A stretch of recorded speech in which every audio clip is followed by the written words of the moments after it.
विजय प्रकाश मिश्र जी, अनीता मिश्र जी। गुरु जी प्रणाम। गुरुदेव, हमारे पुत्र के 2020 में 21 वर्ष की आयु में असामयिक निधन के पश्चात से हमारा ध्यान सर्वदा उसी में रहता है। हम ऐसा क्या करें कि उसकी मुक्ति हो जाए और हमें भी मोह का नाश। एक चित्रकेतु नाम के राजा हुए हैं, श्रीमद् भागवत में कथा आई है। श्री देवर्षि नारद जी और अंगिरा जी बहुत उनको प्यार करते थे, बिना बुलाए गए तो बहुत चिंतित बैठे थे। उनका, राजन हम तो तुम्हें भगवदानंद का उपदेश देने आए हैं, तुम चिंतित क्यों हो? बोले मत देना उपदेश महाराज, मुझे भगवदानंद का उपदेश नहीं, मुझे पुत्र चाहिए। उसे बोले तुम्हारे भाग्य में पुत्र सुख लिखा नहीं है, तुम्हारे कर्म ऐसे रहे हैं। बहुत सी रानियां, एक भी संतान नहीं, और वो इसीलिए ब्याह करते गए थे कि राजा थे, उनका था। श्रीमद् भागवत में कथा है। तो वो जब देखा बहुत हट कर रहे तो उन्होंने कहा पुत्र होगा, पर हर्ष और शोक दोनों प्रदान करने वाला होगा।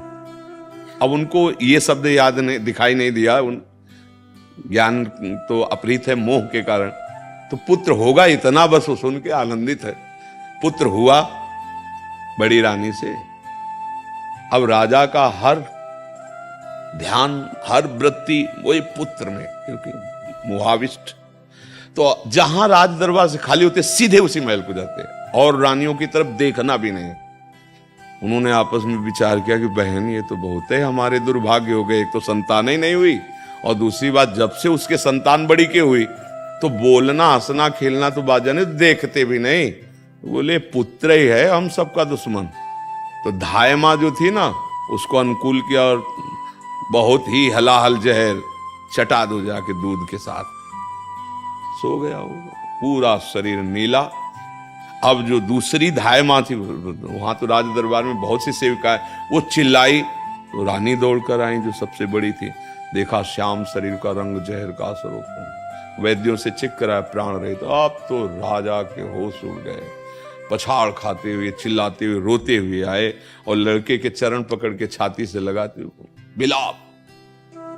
देवर्षि नारद जी, अंगिरा जी आ गए जब वो बहुत विकल थे और कहा राजन हम आपसे कहा था कि आपके भाग्य में पुत्र सुख नहीं। तो बोले महाराज उपदेश नहीं, हमें पुत्र चाहिए। बोले हम बुला देते हैं, अभी बुलाते हैं। सामर्थ्यशाली धनराज को आदेश किया कि थोड़ी देर के लिए इस जीवात्मा को अपने कैद से छोड़िए, यमपास से मुक्त कीजिए। तुरंत का ही समय था, किसी योनि में तो गए नहीं थे, तो तुरंत आ जाए। उनसे कहा कि नारद जी को तो सब त्रिकालज्ञ है, अंगिरा जी भी त्रिकालज्ञ। उनका देखो तुम्हारे पिताजी कितना तुम्हें प्रेम कर रहे हैं, तुम इस शरीर में आ जाओ, हम भी दान देख लेंगे। नारद जी ने कहा अरे बोले महाराज आप क्यों विनोद करते हैं, हमारा बाप है, कितनी बार हमारी पत्नी बना, कितनी बार बेटा बना, कितनी बार। अरे व्यापार कितने जन्मों से चल रहा है, ये कोई बाप है अपने स्वार्थ को रो रहा। जो ही उसके प्रवचन हुए ना, उनका प्रभु नहीं चाहिए पुत्र। फिर मंत्र दिया और ऐसी उपासना की कि भगवान संकर्षण का साक्षात्कार किया। पर थोड़ा गलती हो गई, भगवान शिव के साथ अभद्र व्यवहार करने से वही वृत्तासुर के रूप में प्रकट हुए, क्योंकि भगवान शंकर की महिमा को जानते नहीं थे। भगवती अंबा विराजमान थी और वो प्रवचन तब उन्होंने विमान पे चढ़े चढ़े आए थे। यही होता है, मतलब अहंकार का पूरा समर्पण। प्रेमी महापुरुषों गुरुजनों की चरण सेवा इसीलिए कही गई। ध्रुव जी ने पद मिलने पर भी यही प्रभु से मांगा कि मुझे अपने महाभागवतों का संग दीजिए।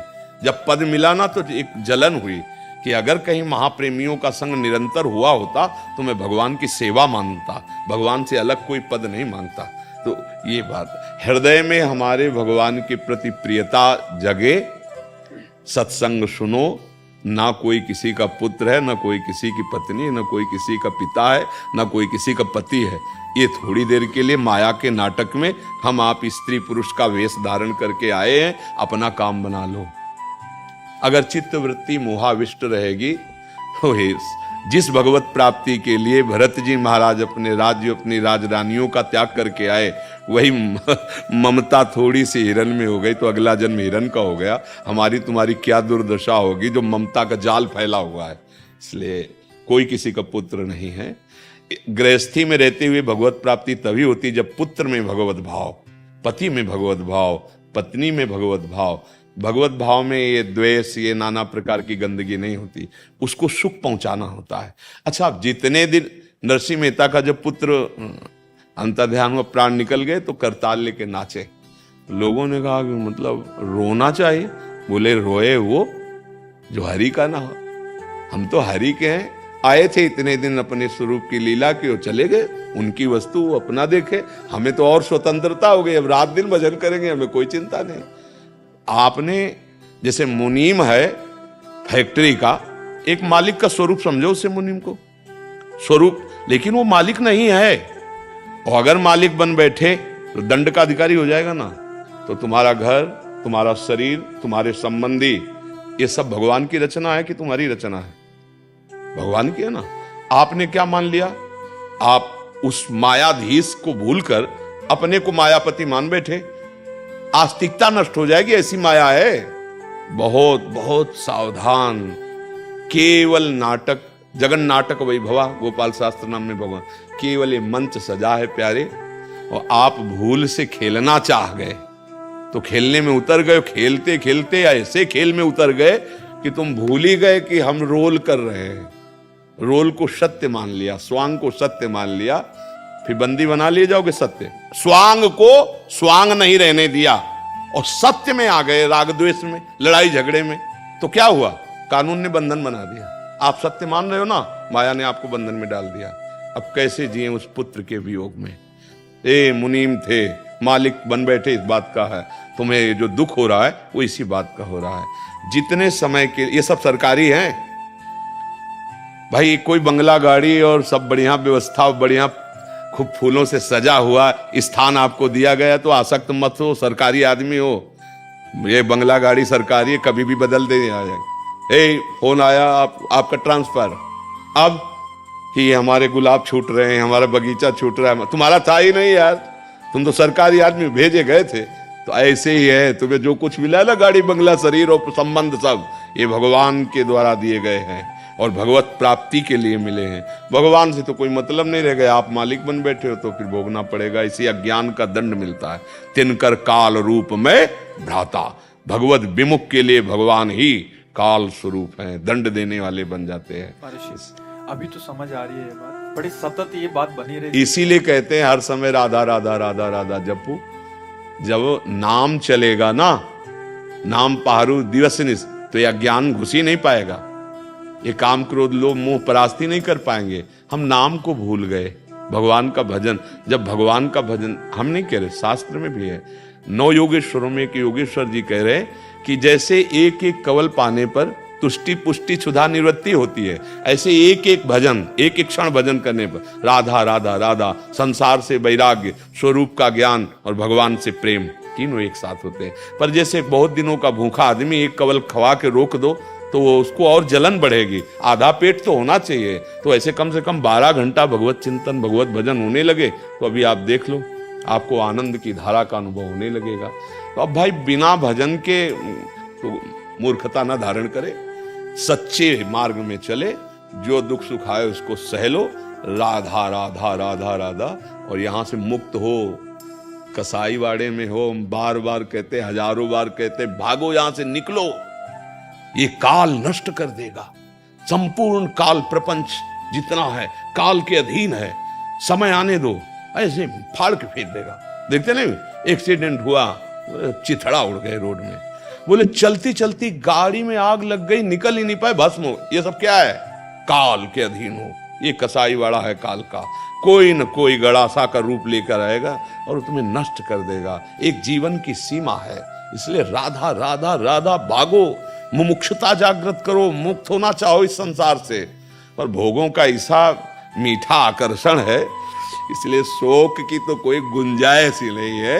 इसका नाम मृत्यु लोग, सब मरेंगे, हम तुम भी मरेंगे, इसका नाम ही मृत्यु लोग। तो क्या शोक करना है यार? केवल तुम्हारा ही लड़का मरे या तुम ही को मरना हो तो सब विचार करें बैठ के कि ऐसा अनर्थ नहीं होना चाहिए, इसको भी छूट मिल। भैया यहाँ भगवान भी अवतरित हुए तो अंतर्ध्यान की लीला की, प्रकट होने की लीला की तो अंतर्ध्यान की लीला की। तो अगर दुख की बात पूछो, भगवान की जो प्रिया जो हैं लंका में बैठे रुदन कर रही हैं, भगवान नंगे पैर वनवास में, कितना भगवान अवतार लिए तो आप देखो क्या, कितना कष्ट सहा है भगवान ने, तो तुम इस दुखालय में सुख ढूंढ रहे हो और तुम सोचते हो कि हमारा नहीं भैया, भागो भागो इस संसार चक्र से मुक्त होने के लिए भागो। भागने का मतलब अंदर से निर्विकार होकर भगवान की प्राप्ति करो। वो सब कराएगा नाम। जितना नाम जप करोगे, जितना भजन करोगे, जितना सत्संग सुनोगे, उतने सुंदर बुद्धि होगी, उतने हृदय निर्मल होगा। वही तुम्हें दुखों से बचा सकता है, कोई जंतर मंतर नहीं। अरे भगवान का नाम, भगवान की लीला, भगवान का आश्रय, भगवान की महिमा को छोड़कर त्रिभुवन में कोई उपाय नहीं है दुख दूर करने का, कोई उपाय। तब लगी कुशल न जीव कहूं, सपने हूं मन विश्राम, जब लगी भजत न राम को, शोक धाम तजिका। राम राम कृष्ण कृष्ण हरि हरि, नारायण राधा राधा राधा। जो आपको प्रिय लगे, जो गुरुदेव ने दिया है, खूब नाम जप करो। यही ज्ञान विज्ञान प्रकट कर देगा। यही इस माया से नाम लेत भव सिंधु सुखाही। न नाव की जरूरत पड़ेगी, न तैरने की जरूरत पड़ेगी। नाम लेत भव सिंधु सुखाही, करो विचार सुजन मन। कहूं कहां लगी नाम बड़ाई, राम न सकहि नाम गुण गाई। भगवान से भी बढ़कर भगवान का नाम, और वो नाम कोई पैसा नहीं लगता, कोई मेहनत नहीं लगती। राधा राधा राधा, राम कृष्ण हरि, जो प्रिय लगे नाम जप करो, इसी में मंगल है। और जाना तो सबको है, खूब चाहे जितना दवाई खा लो, स्वर्ण भस्म पा लो, चांदी की बस अगर मरने से डर लग रहा है तो जो सब हित आवा शरणाई, रखियो ताई प्राण की नाई। भगवान करे भयभीत होकर मेरी शरण में आ जाओ, मैं निर्भय कर दूंगा। जानते हो भक्तों की मृत्यु के समय कैसी दशा होती है? जैसे महान गजराज के गले से फूलों की माला टूट के गिर जाए। रायबेल जानते हो ना, मोगरा, हाँ, मोगरे की माला गजराज के गले से टूट के गिर जाए, उसको पता थोड़ी चलेगा। ऐसे ही भक्तों को पता नहीं चलता कि शरीर छूट गया। जो जन्मत मरत दुसा दुख हुई, भक्तों को नहीं होता, क्योंकि प्रभु स्वयं लेने आते हैं अपने भक्तों। तो मन तो भगवदानंद में डूबा हुआ है, शरीर को पहले ही वो छोड़े हुए थे, अब लीलावत छूट गया। जैसे सांप को अपनी केतुल छोड़ने में कोई कष्ट नहीं होता, जैसे नया वस्त्र प्राप्त होने पर पुराने सड़े वस्त्र को त्यागने के लिए कोई हमारे अंदर कष्ट नहीं होता, ऐसे भक्त को अपने शरीर त्यागने में कोई कष्ट, मृत्यु उसके लिए आनंद होती है, मृत्यु महोत्सव होती है। और भगवान कहते सब कुछ हरण करने वालों में मृत्यु मैं हूं। तो मृत्यु रूप से स्वयं भगवान वैसे सबका अपहरण कर रहे हैं, पर भक्त के लिए भयावा नहीं, प्रेमी रूप रख कर आते हैं। इसलिए नाम जप करो, भगवद आश्रित रहो। जय राधे जय कृष्ण जय वृंदावन।